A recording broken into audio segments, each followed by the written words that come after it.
Well, you see, I'm Philip. I work for the Netherlands Architecture Institute in Rotterdam. We are an institute, but we are also a museum, and we also house the largest collection of architectural-related objects in the world. And I was going to tell that by this slide. So this is where we are. We house an archive of 18 kilometers of scale models, blueprints, drawings, pictures, posters, movies, anything related to the most famous Dutch architects from the last 2 centuries. And we store it here. And we have one problem though, that is that architecture really is not in a museum, it's outside. It's here, for example. Those buildings, that is architecture. And what we can show in a museum is actually just a representation of that. We can show you a picture, a model, but not the real thing that's out there. So how are we going to do that?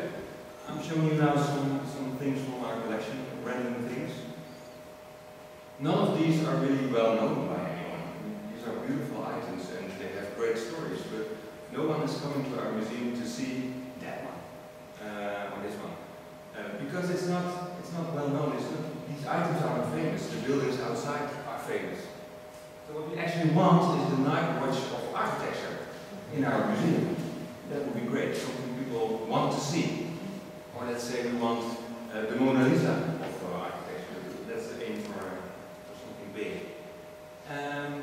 I was in the Louvre in Paris a year ago, and I saw this.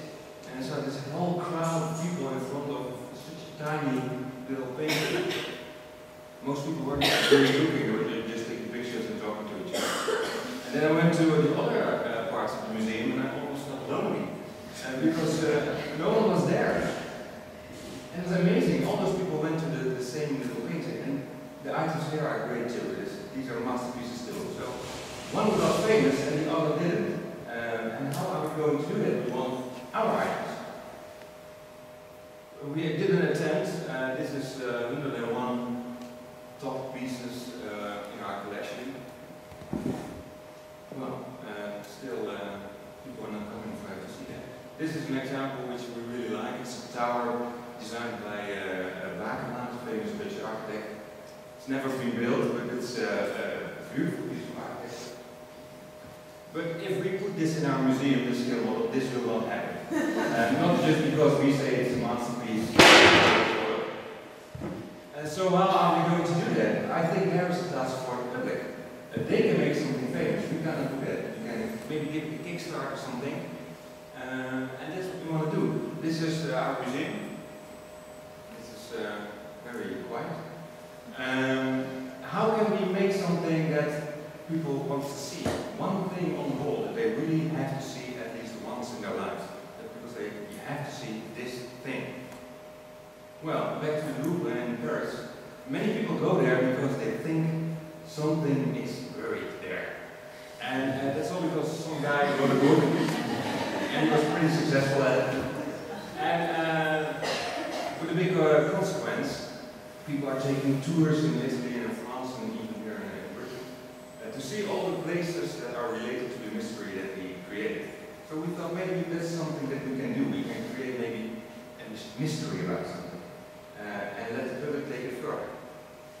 Well, we have something, this is just an example, this is a place called Oudenbos, and it's a very tiny town, and there is a huge basilica there, as you can see.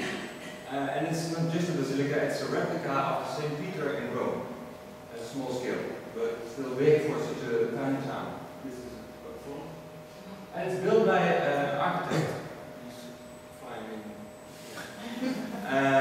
called Pierre Cuypers, who is very well known for his very neo-Gothic churches, very strict man, and you would have hated this church.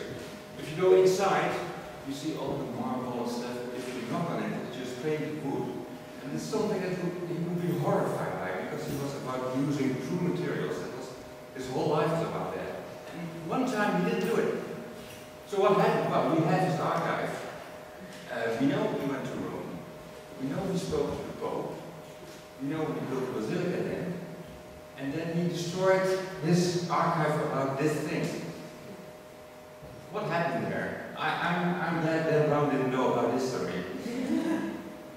This is how we usually do an exhibition about Kuipers, which is just showing what he did.